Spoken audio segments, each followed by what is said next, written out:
You're listening to the Marne Report. Greetings, Rock of the Marne. I'm Sergeant First Class Jason Hull with 3rd Division Sustainment Brigade Public Affairs. With me is the new Command Sergeant Major of the 3rd DSB.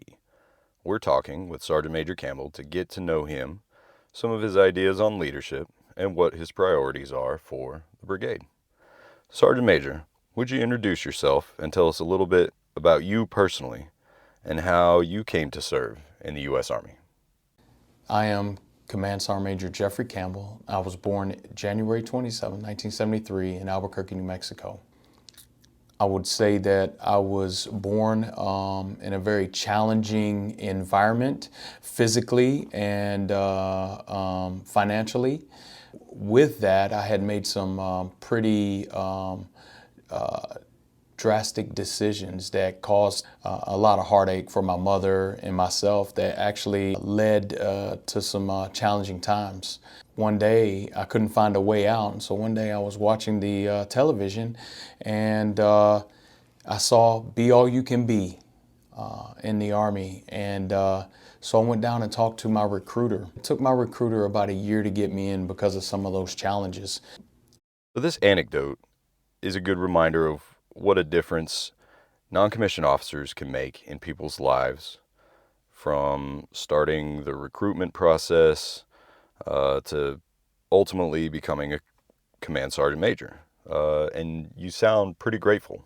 If it wasn't for my recruiters and the dedication that they had and the time that they spent with me, I wouldn't be here today. My recruiter actually received a plaque for the most waivers put in on one soldier. She shared that plaque with me when she took me out to eat, me and my wife. So you mentioned your spouse. Could you tell us a little bit about your family? I've been together with my wife for 34 years, been married 33 years, July 13th. She has traveled with me throughout my military career for the last 30 years. I have 4 children, my oldest being 34 years old. She has 2 boys, my grandsons, 10 and 7 years old. My next oldest daughter is 30 years old, and she has 3 children. I've got 2 kids that are still at home. Both of them are pursuing college.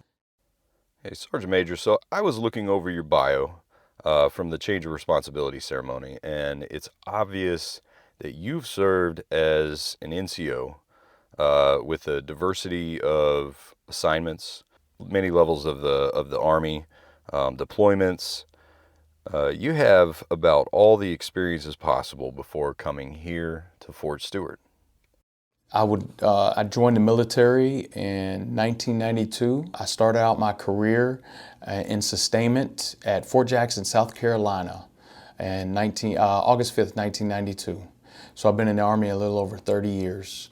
I've had the honor and privilege to serve at many levels, at all levels up to this point. I was a platoon sergeant downrange for OIF 1, rolled with the 4th Infantry Division. I came back, volunteered to be a drill sergeant, did that for about a year and a half, and competed to be a first sergeant. I was picked up as a young sergeant first class to be a first sergeant for Tango Company, 266 Quartermaster Battalion.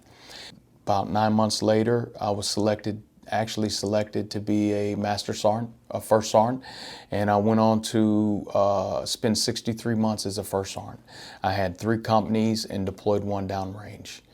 I came back off of that last deployment and was selected to go to the Sergeant Major's Academy, Class 63. Our motto was all in, and so we moved to Fort Bliss. I spent 10 months there and came out of the academy. I've served at all levels as a sergeant major. So for the last 10 years, I've served at the AESCC level as the USAREUR G4 sergeant major. I've been the First Corps G4 sergeant major, and I'd also been the 296 BSB out of 1-2 Striker Brigade as the command sergeant major. I spent the last 18 months at HRC, being the quartermaster branch and the FSD sergeant major. And so here I am. So would you tell us about what you'd like to do here?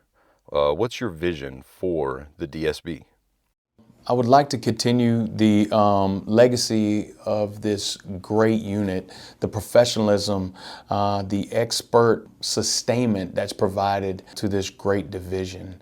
I want to make sure that we do that all of our non-commissioned officers stay proficient in their craft. I've waited my entire career, 30 years, to become a dog-faced soldier, and I want all of our providers to have that pride of who they are and what unit they belong to. Thank you, Sergeant Major. So what is your advice and your expectations for leaders within your formations? It's not about me. It's never about me. It hasn't been for a very long time. It's all about the soldiers. And so what I would challenge every provider leader is that it's not about you. It's about taking care of the soldiers. And so my job is to take care of the soldiers and take care of the leaders, all the way from promotions, being proficient in their warrior task and drills, making sure that they can not only pass the ACFT, but excel. Go out and be expert firers, right? We want experts in all that we do. And so if you receive a problem for a soldier, you put it in your rucksack and you carry it until it's completed. So that's what I would challenge them to be experts in their field, to be true professionals, and to be great team players. While we're talking about our jobs as leaders, would you tell us what is your favorite line of the NCO Creed and why? So I would say, no one is more professional than I. And why it's that one is because it really encompasses everything that we do. No one is more professional than I. We are a profession at arms. And so when we know and we live that, then there's pride that comes from us.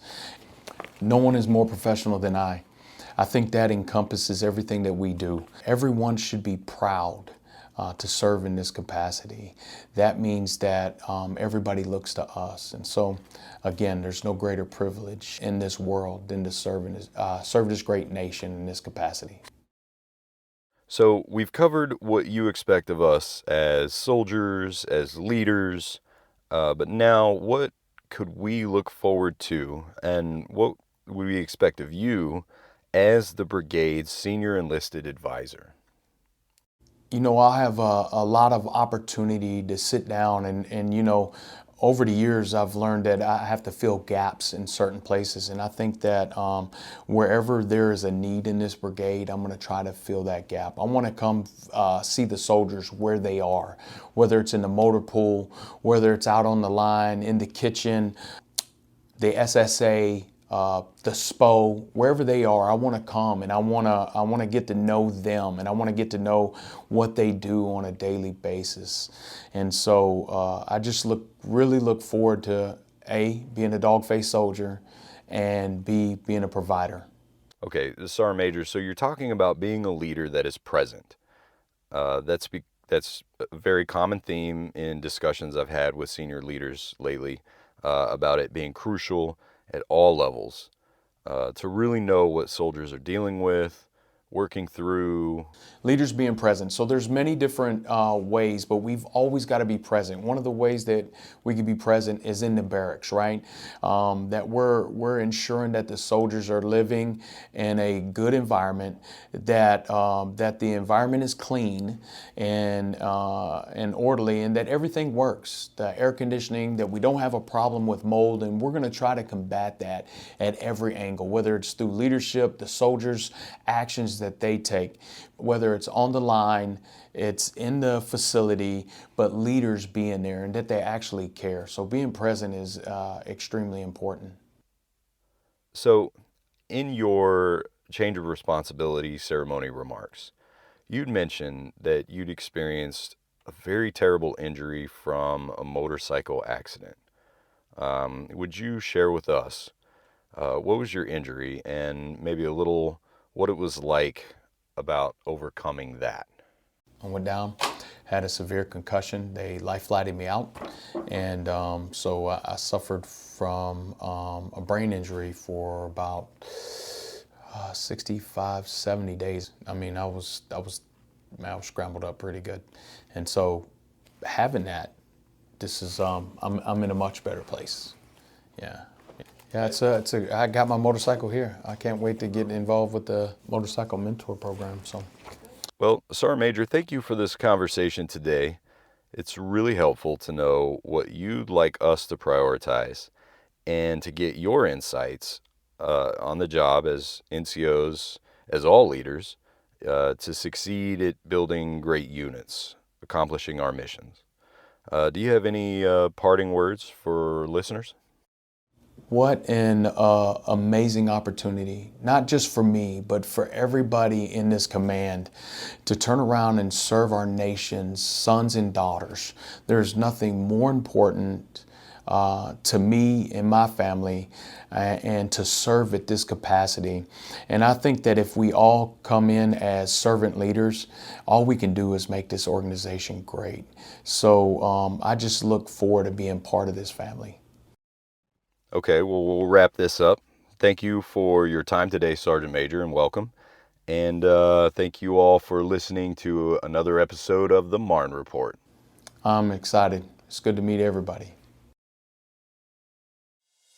The Army Maintenance app is a quick and easy way for soldiers, Army families, and DoD civilians to submit work orders in order to maintain their barracks, family housing areas, and workspaces. ARMA enhances the ability to securely submit and access up-to-date information about the status of work orders that have been submitted, as well as provide feedback once the work is accomplished. Users can access ARMA through the Digital Garrison app or by visiting armymaintenance.com. No issue is too large or too small for ARMA. Get connected directly to the service you need, no matter the time of day or night.